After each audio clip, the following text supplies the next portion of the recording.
মসজিদটা আমি করেছি। আমার গ্রামের মানুষ যদি আরো একবার এই পৃথিবীতে জন্ম হয়ে আসে, তারপরেও তারা এই মসজিদ বানানো সম্ভব হবে না। ঠিক কিনা বলো? বন্ধুরে আমার, যদি সুযোগ হয় আমার এই মেম্বার সাহেবকে নিয়ে ঘুরে যেয়ে দেখে আসবেন, একেবারে প্রত্যন্ত অঞ্চল, বর্ডার অঞ্চল, মানুষ আমার মসজিদ দেখতে একটা নজর চায়। সবচেয়ে বড় মজার খবর হলো A to Z কমপ্লিট করে ফেলেছি মাত্র 5 মাসে। এক টানা বিদ্যুৎ গতিতে কাজ চলেছে বন্ধু। 5 মাসে মসজিদ কমপ্লিট করেছি। আগে পাঞ্জেখানা হতো, মাটির ঘর ভেঙে পড়ে যায়, জীর্ণ শীর্ণ। আমি কাজ ধরার পরে 5 মাসে কমপ্লিট করেছি। আগে 5 ওয়াক্ত হতো। আমি মসজিদ বানানোর পরে খতিব সাহেবকে নিয়োগ দিয়েছি, আমার গ্রামের মানুষও পছন্দ করেছি। বন্ধু বুঝানোর জন্য, বন্ধু আমার মসজিদ দিয়ে বানাইছি প্রায় 1.5 কোটি টাকা শেষ।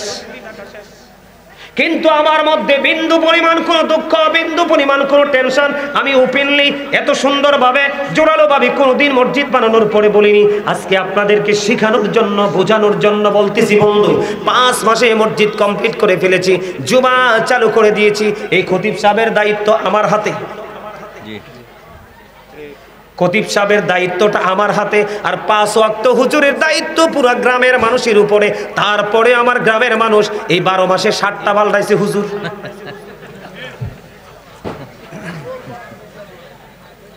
কথাটা বুঝতে পারছেন নি আমার কথাটা? আমি আপনাদেরকে প্রমাণ দেই, আপনারা শুধু দেখেন। আমি আপনাদেরকে ভালোবেসে এসেছি, এই ভালোবাসা নিয়ে যেন যেতে পারি কাল হাসরের দিন। এই প্রেমের বাগানে যেন আল্লাহ আপনারা আমার একসাথে দিদার করায়। সকলে বলেন আমিন। আমিন তো এটা ভালো হইছে না? আমিনের লক্ষণ তো উইক। আমিনটাকে উইক উইক লাগে। এই আমার দিকে তাকান, আমি কোরআন শরীফ একটু পড়ি। বিসমিল্লাহির রহমানির রহিম।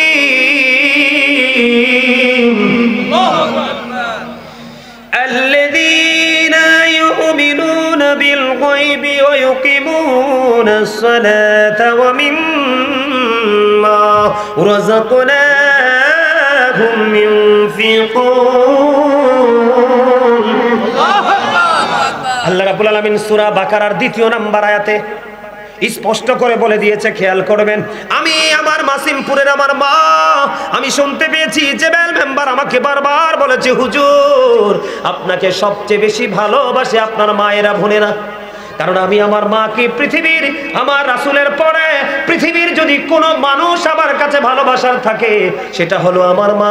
আমার মায়ের চেহারা যদি আমি কখনো বন্ধু বলিন দেখি, আমি পাগল হয়ে যাই। মনে হয় যেন আমার পৃথিবীটা ছোট হয়ে আসছে, না আমার বড় সম্পদ আমার কাছ থেকে হারিয়ে গেছে। প্রতিদিন প্রতিনিয়ত মাহফিলে চলায় সব জবাই আল্লাহর কাছে বলি, আল্লাহ আমার মাকে এত বেশি হায়াত দিবা, আমি যেন আমার মাকে আমার চোখের মনি করে রাখতে পারি। আমার বাবা এখনো আছে, আমার মা বাবা এখনো স্ট্রং। সবচেয়ে বড় মজার খবর, শিক্ষা নেন। এরে যুবক, তোমরা সবাইকে বলি, বিয়ে করার পরে 10,000, 15,000, 20,000 টাকা চাকরি করো, মাকে খাওয়ানোর ডরে বউ নিয়ে আলাদা হয়ে যাও। আমি বন্ধু, তুমি আমার ইতিহাস খুঁজে দেখো, আমি গাজী সুলাইমান কেমন মানুষ। তুমি এখনো পর্যন্ত মসজিদের ইমামতি করার হাদিয়া, মাহফিলের হাদিয়া, মিলাদের হাদিয়া যতটুকু দেয় আমি আগে নিয়ে আমার মার হাতে দেই। ওই যে এই পৃথিবীর ছোট্ট বাচ্চা যেমন একটা চকলেট মার কাছ থেকে খুঁজে নেয়, 500 টাকা মার কাছ থেকে খুঁজে নেয়, মা 100 টাকা দেন, আমার একটু দরকার আছে বন্ধু। আমি সেই ছোট্ট বাচ্চা। গত কয়েকদিন আগে বড় একজন আলোচক আমার আম্মা একটা দাওয়াতে গিয়েছিল।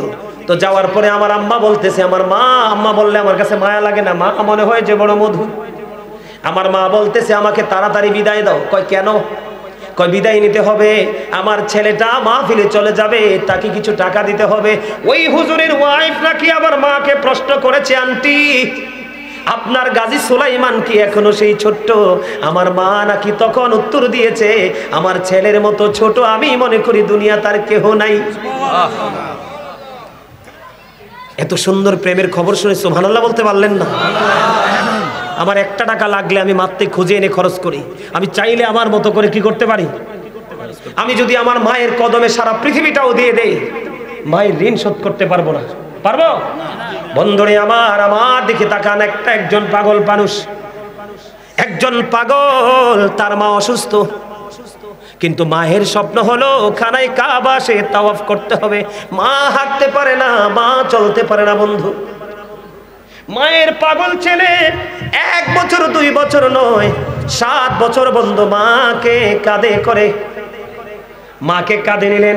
7 বছর পর্যন্ত কাঁধে করে করে মাকে খানায় কাবা তাওয়াফ করালেন।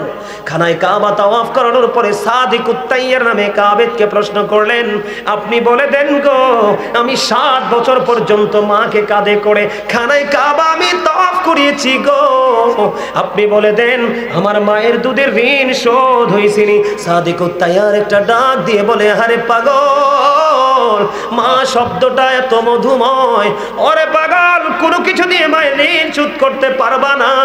যেই সন্তানটা মায়ের পাগল, এখনো পর্যন্ত মা নাই, ঘরে গিয়ে মায়ের নুরানি চেহারা দেখে না, সে বোঝার মতো অসহায় কেউ নাই। বন্ধু, তোমরা মনে করো পৃথিবীর সব জায়গায় সুখ, আমি মনে করি আমার মায়ের ছোট্ট আঁচলটা পৃথিবীর সব কিছুর চাইতে বড়, আর এই আঁচলের মধ্যে আছে আমার জন্য শ্রেষ্ঠ শান্তি।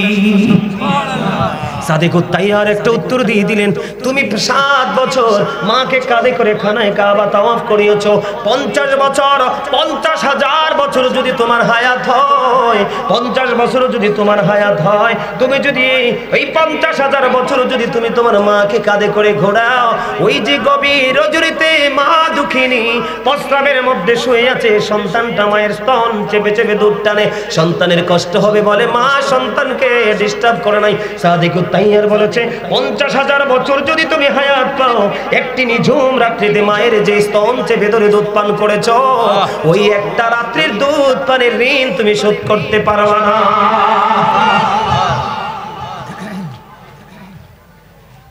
আল্লাহ রাব্বুল আলামিন বলেছে, বন্ধু কোরআন শরীফ খুলে দেখলাম, আল্লাহ বলেছেন সাবধানী ওরাই, ইমানদার ওরাই, মুমিন ওরাই। হুজুর কারা গো সাবধানী, কারা গো মুমিন, কারা গো ইমানদার? আল্লাহ বলেছেন সাবধানী ওরাই কারা? যারা অদৃশ্যে বিশ্বাস করে, সালাত কায়েম করে। সবচেয়ে পরের খবরটা হলো আমিম্মা রাযাকনাহুম ইউনফিকুন।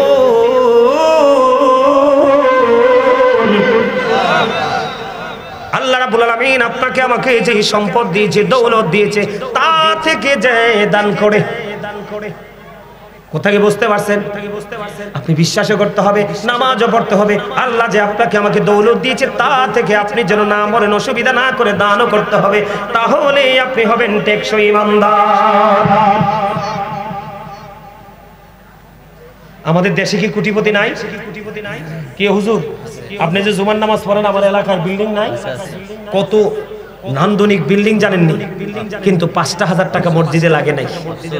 আফসোস, মসজিদ তো হয়ে গেছে, চাইলেও কি আগামী দিনে আর এই মসজিদের ইট লাগানো সম্ভব? আগামী 100 বছর আর মসজিদ লাগবে না, কারণ দোতলা ফাউন্ডেশন দিয়েছি, দোতলায় আমার এলাকায় এনাফ।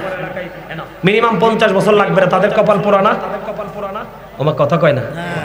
আমি আপনাকে বলি, ওই যে নবীজি অসুস্থ সাহাবীকে দেখতে গেলেন, সবটা দান করতে বললেন, নবী বললেন না। অর্ধেক দান করতে বললেন, নবী বললেন না। 3 ভাগের 1 ভাগের কথা বলাতে আমার নবী রাজি হলো। হুজুর কেন গো? আমার নবী বলে দিয়েছেন, তুমি এমন অবস্থায় তোমার সন্তানকে পৃথিবীতে রাইখা যাইও না যে তুমি চলে যাওয়ার পরে তোমার সন্তান কারো কাছে হাত পাততে হয়। ইনসাফ, মাধুর্য, স্মার্টনেস। দেখছেন নি ইসলাম কত সুন্দর? রাসূল কি চাইলে বলতে পারতো না? সুবহানাল্লাহ বলেন না আরো জোরে। আব্দুল্লাহ ইবনে মাসউদ রাদিয়াল্লাহু তাআলা আনহু থেকে হাদিস কানা বর্ণিত, আপনার আমার প্রাণের নবী আমার দিকে তাকান, সাহাবায়ে কেরামদেরকে ডেকে বললেন, তোমাদের মধ্যে এমন কি কেউ আছো নিজের সম্পদের চাইতে অন্যের সম্পদ ওয়ারিসের সম্পদ পছন্দ করো? এবার বন্ধু সাহাবীরা বললেন, ইয়া রাসূলুল্লাহ, ইয়া হাবিবাল্লাহ, নবী গো, আমাদের মধ্যে এমন কেউ নাই যে নিজের সম্পদের চাইতে ওয়ারিসের সম্পদ বেশি পছন্দ করে। আল্লাহর হাবিব আবার একটা ডাক দিয়ে বললেন, বন্ধু, ইন্তেকাল করার আগে, মৃত্যুবরণ করার আগে তোমরা আল্লাহর সন্তুষ্টির জন্য যেগুলো দান করে যাও, এগুলো সব হলো তোমার নিজের সম্পদ। আর এই পৃথিবীতে তুমি সন্তানের জন্য যা রেখে যাবে, এগুলো সবগুলো হলো তোমার ওয়ারিসের সম্পদ। যদিও সোনা গয়না, টাকা পয়সা, বাড়ি গুড়ি সবকিছু তুমি অর্জন করেছো, কিন্তু তুমি মৃত্যুবরণ করার পরে এগুলাতে আর মালিকানা খাটাইতে পারবা না। দেখছেন নি কি গুরুত্বপূর্ণ কথা রাসূল বলেছেন? তার মানে কি? মানে হলো আপনি সন্তানের জন্য রেখে যাবেন, নিজের ভবিষ্যতের জন্য রেখে যাবেন, এটা হলো বুদ্ধিমানের কাজ। এখন আমি আপনাদেরকে বলি, সর্বপ্রথম আল্লাহর ঘরের জন্য সর্বপ্রথম দাঁড়ান। আপনাদের তৌফিক অনুযায়ী সবাইকে বলবো, যে যা পারেন, এখানে জোর জবরদস্তি নাই।